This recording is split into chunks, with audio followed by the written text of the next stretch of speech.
Hi everybody, I'm Monica Frederick from Pablo Center with another episode of Mix It Up.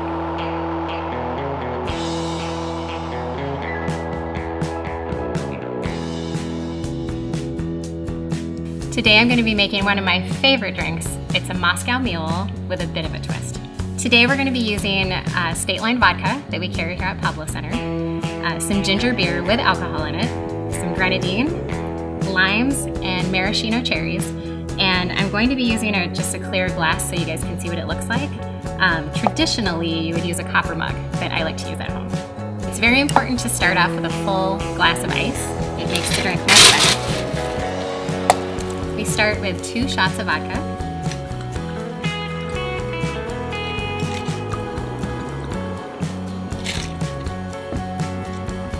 Three shots of ginger beer.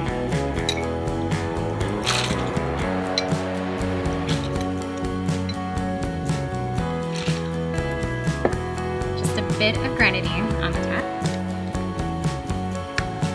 And if you would like to add a little more ice just to make it a little more full and cold, that would be good.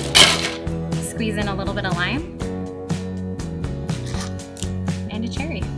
And there you have your fresh summer Moscow Mule. Cheers from Pablo Center.